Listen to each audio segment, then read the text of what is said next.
July 5th, 2005 would be a date that would change the course of my life forever. That was the date the WWE released me from my contract, leading to me feeling bitter and quitting the wrestling industry. Take a ride, buckle up, and I'll tell you all about it.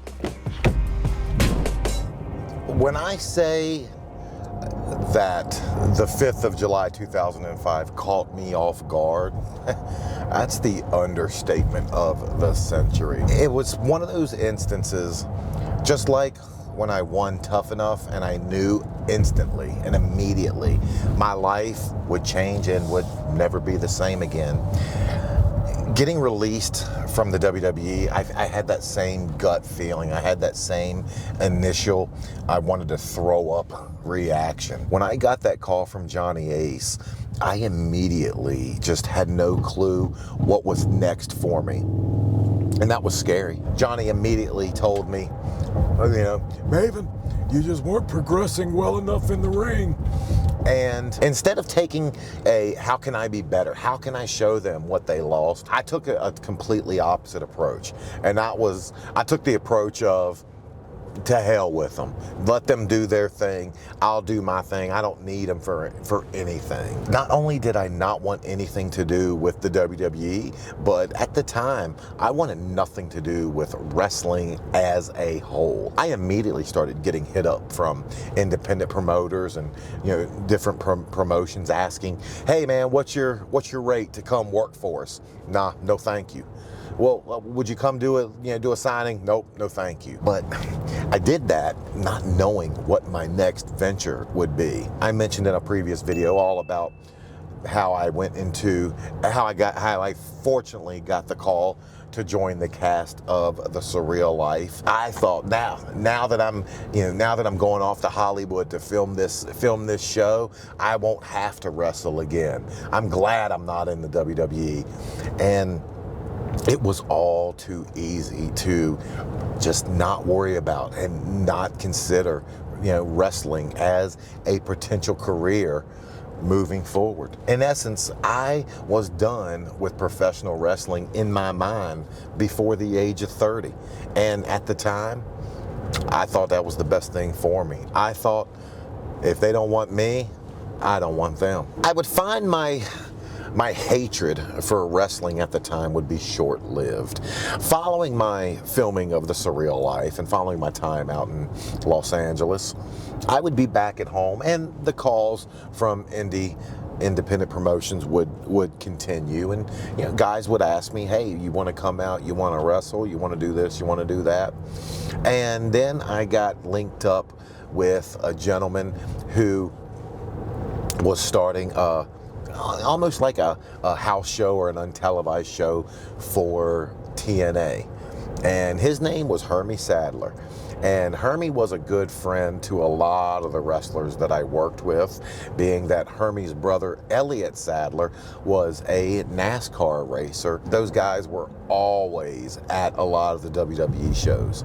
And when Hermie decided he was going to start his wrestling promotion, and Jeff Jarrett was going to utilize it as almost like a TNA house show sort of environment, TNA, or Total Nonstop Action, which at the time was the second largest wrestling promotion in the world, I knew this might be the opportunity, the time to go back and dip my toe back into professional wrestling. The reasons being, one, I knew the guys I was going to be on the road with. I knew I could trust the names of Billy Gunn, the names of the Dudley Boys, guys like Jeff Jarrett, guys like Jeff Hardy, AJ Styles. These were the guys I wanted to be in the ring with. And I knew the money was going to be good. I knew that we were going to make, I knew that I could go and do shows that weren't too far from my house. And by not too far, usually on average it was maybe a 2-hour drive from my house to the shows. And I knew I could make a couple $1,000s in a weekend. I still remember the first loop I did was with Billy Gunn. I wrestled Billy an entire, probably several weeks. and we just went out and had fun. This was in late 2006, early 2007. So my love for professional wrestling was starting to come back inch by inch. But professional wrestling at the time was there to pay the bills. It was there to make some good money for doing a few days' work. But I still wasn't ready to jump back into a company. A lot of people always ask me why I never went to TNA. And to be perfectly honest,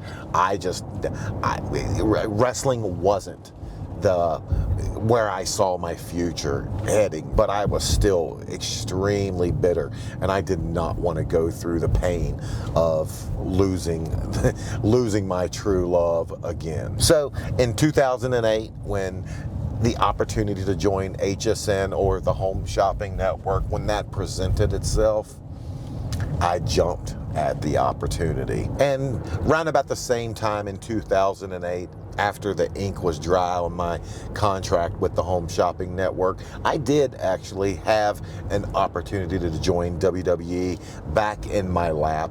But as I mentioned in another video, I kindly balked on that opportunity. HSN provided the catalyst needed for me to leave wrestling where I thought it belonged, which was in my past and not a part of my future. I truly believed HSN was going to be where I probably spent the remainder of my career. And the day I loaded my truck up and moved down to Tampa, Florida, I didn't even take my wrestling gear with me. That's how done I was with wrestling. That's how sure I was never going to lace my boots up ever again. Once my career into HSN began, I saw the more I would think about wrestling and the more I would think about my time in the WWE, it would diminish, in month after month. But that still wouldn't stop people from bringing it up. In fact, my very first airing on HSN, one of my co-hosts brought out my actual wrestling action figure on air. To this day, I've only had one person ever recognize me from my time on HSN. Whereas if anybody recognizes me, it's from my time in wrestling, not on HSN. During my time in Tampa, I would find myself starting to engage and allow myself to think about the possibilities of going back. And that would be due to its simple geographical location. In St. Pete, where I lived, there was a bridge, and across that bridge was Tampa. And from my house, a short 20 to 25 minute drive into Tampa, you would hit an avenue called Dale Mabry. And on Dale Mabry Avenue was FCW, Florida Championship Wrestling. And at the time, FCW was the WWE's new developmental territory. That is where I ran into Pat Patterson. And Pat told me something that still kind of haunts me to this day. When Pat asked me if I ever thought about going back, I told him not at the time, not at the moment, because I have a career, that I have a job, and I need to make money.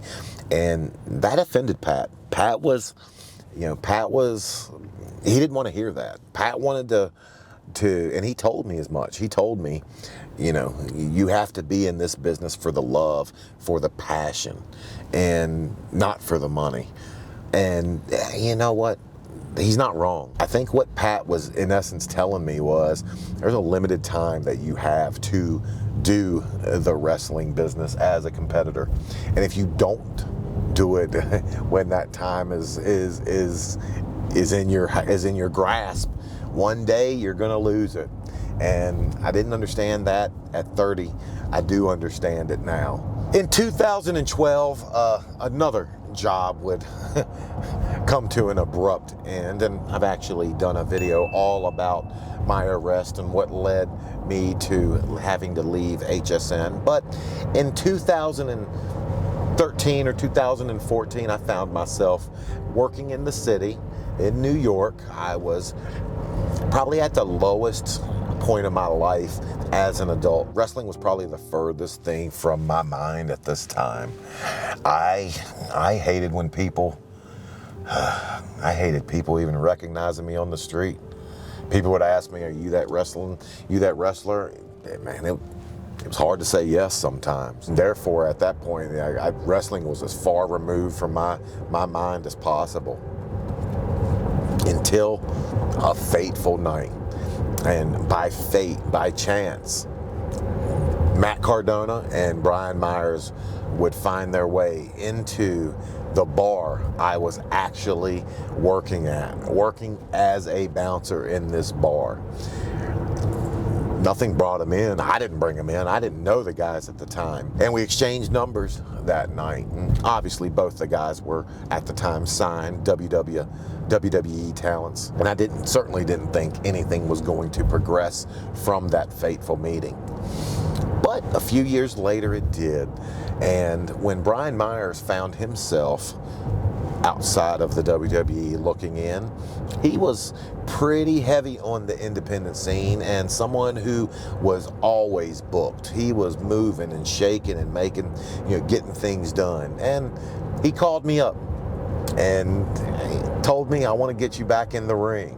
I told him, my gosh, it's been years. A, I don't think I'm any good anymore, and B, I don't even have wrestling gear. He assured me he would do all the work. By that, I mean take all the bumps. It would be a tag match, me and him versus Anthony Green, and I forget who the other person was.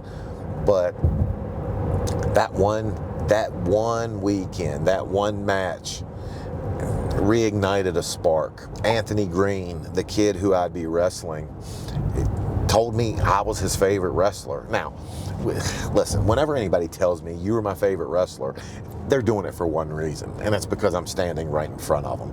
And I always correct them. I always say, no, I'm not. I'm not my favorite wrestler. So there's no chance in hell I'm your favorite wrestler. Well, Anthony Green, I actually was his favorite wrestler growing up. To see the reaction he had by having me there and me feeling like, I'm not worth, I'm not worth even being in the ring with you.